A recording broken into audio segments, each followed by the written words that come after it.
Hello, my name is Frankie Hamilton, and I am going to be sharing an animal-assisted therapy activity with you today. It is titled Reclaiming Choice, Consent, and Boundaries with a Therapy Dog. The objective of this activity is focused on helping survivors of intimate partner violence, and it's for them to be able to practice consent and explore setting and respecting boundaries in a safe setting with the therapy dog. Therapy intention for this activity is to help enhance the participants' relationship skills.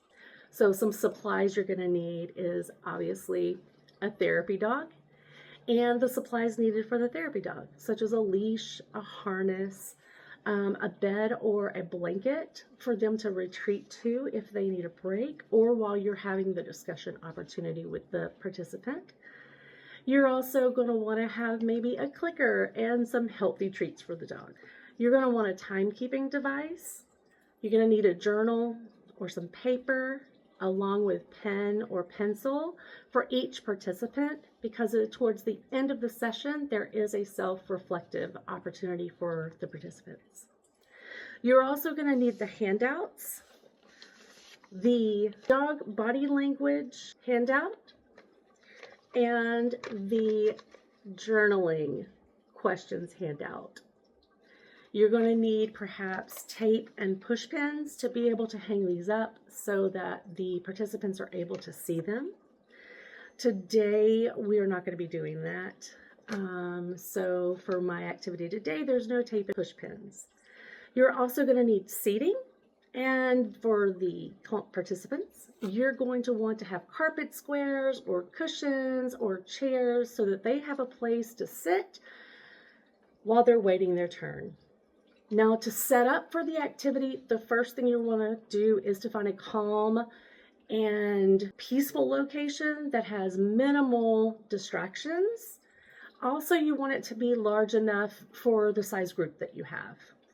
You're going to want to set up the carpet squares, the cushions, or the chairs. Today in this activity, we are going to use the furniture that we have available to us. Once again, you're going to want to make sure to print out the dog body language chart and the journaling chart or the journaling questions. And you can find both of these on the written activity directions. If you're going to hang these, you want to hang them before the session begins. In my session today, I'm not going to be hanging them like I mentioned before. Instead, I'm doing a one-on-one activity, and we will just be sharing the papers as needed. Thank you so much for being here today to do the animal-assisted activity with us. So I first want to introduce you to Buddy here. He is the therapy dog that we're going to work with. I am going to be right at Buddy and you the entire time to make sure that everything is staying as safe as possible. We are going to work today on consent and boundaries, which are very important to make sure that we're comfortable with, especially as a survivor. How we're going to do that today is we are going to have you stand and approach Buddy. You're going to ask him if you can pet him. And then we're going to make sure that we're looking at his body language to make sure that he's okay with it. And what we're going to do is I have this dog body language chart right here. I'll share that with you. And as you'll see, there's a green strip, a yellow strip, and a red strip. What we really want is the green strip. And the green strip means him saying yes. However, it's also important to make sure that we're paying attention to body language, both for others and so that others are paying attention to our body language. So we're going to practice that today with Buddy. So if he is kind of laying here the way he is and he's peaceful and not moving, it's going to be a yes. If he's sitting up and looking at you, that's going to be a yes. If he's standing, wagging his tail, that's going to be a yes. That yellow, that area is kind of like he's unsure.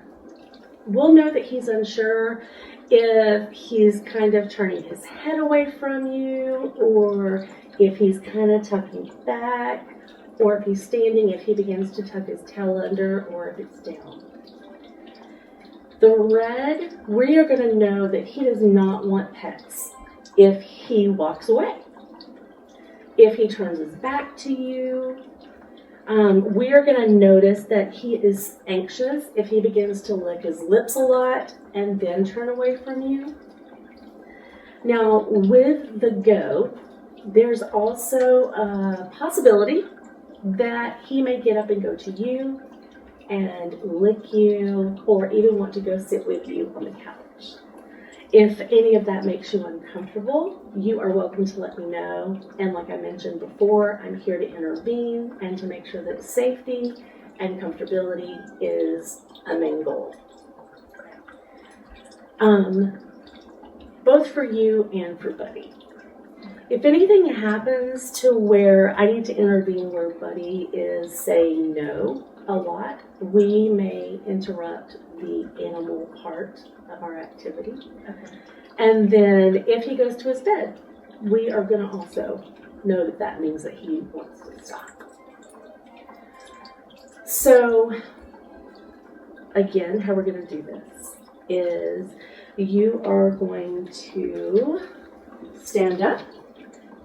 You are going to approach Buddy, and you're going to ask him, Buddy, may I pet you? And if you'll see, his tail is wagging, his ears kind of perked up, and he looked at me. And then I'd like for you to go in for pets. He likes it on the side. You can pet him on the belly. What we want to make sure that we're not really doing with Buddy, it also prevents some licks, is we might not want to come in right at his snout. Although, as you can see, he's still pretty calm with that. You're going to get to pet Buddy for a little bit.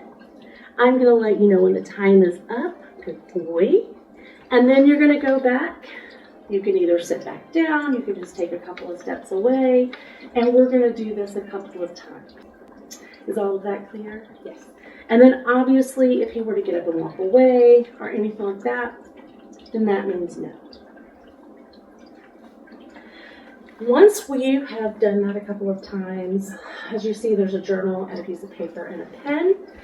And at the end, we're going to have some time for some self-reflection.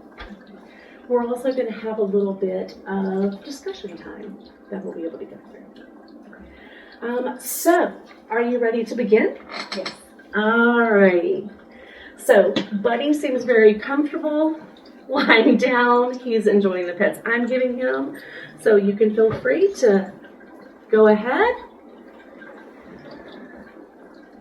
I'll just approach him? Yeah, you'll just approach him and ask him if he would like pets. Hi, Buddy. Would you like pets? No pets? So let's see. He's still looking at you. His ears are there. Pets? I think that we can take that as a light hug. There we go.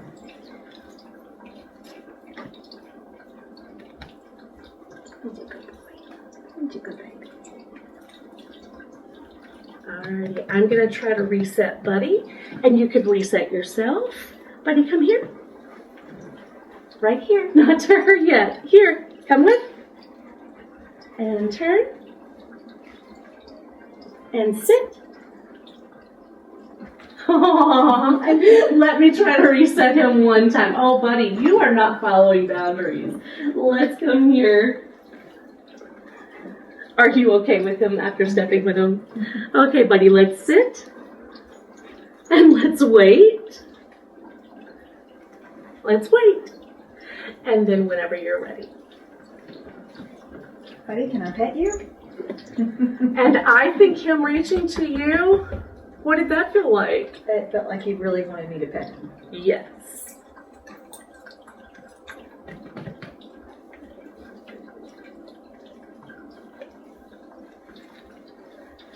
And he did so well.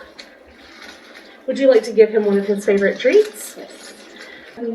I don't have it. Buddy.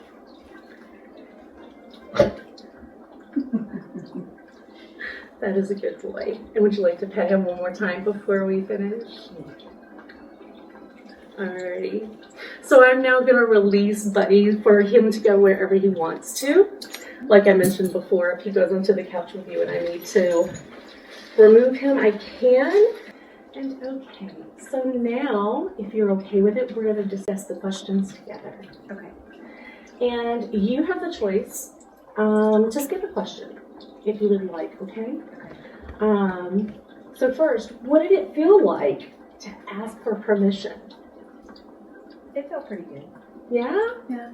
Okay, what about it made you feel so good?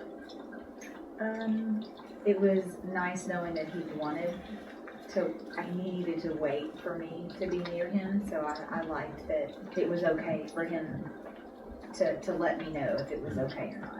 Awesome. So the next two questions, Bunny, come here. Come here. Good boy. So the next question says, was it difficult to stop if the therapy animal said no? And well, he didn't say no, but how do you think it would have felt if he did say no? I might have been a little sad. Might have been a little sad. Yeah. And what if when you were petting him, if he said no in the middle of it? Like he told you yes at first, like he is now, but then he changed his mind and gave you a no cue after that. What do you think that would be like?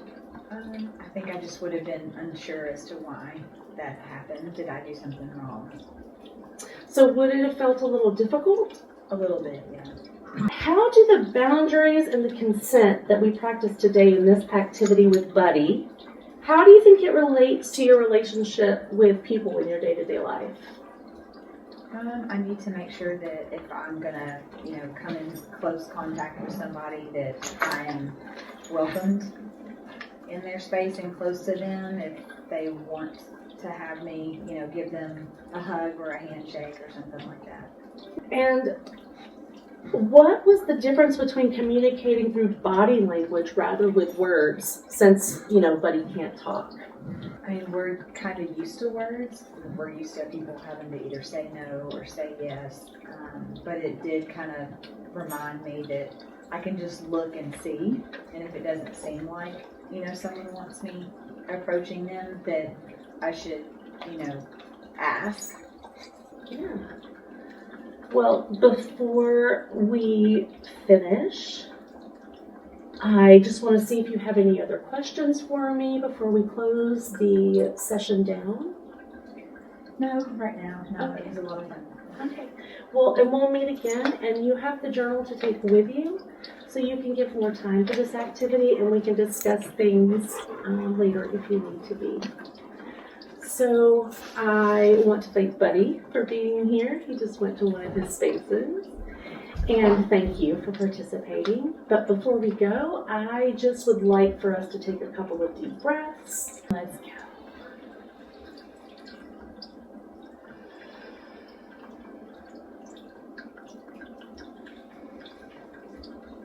And like I said, I thank you so much for being here today, and you're welcome to go. Thank you. Appreciate it. Yes, I'll see you next time. Okay.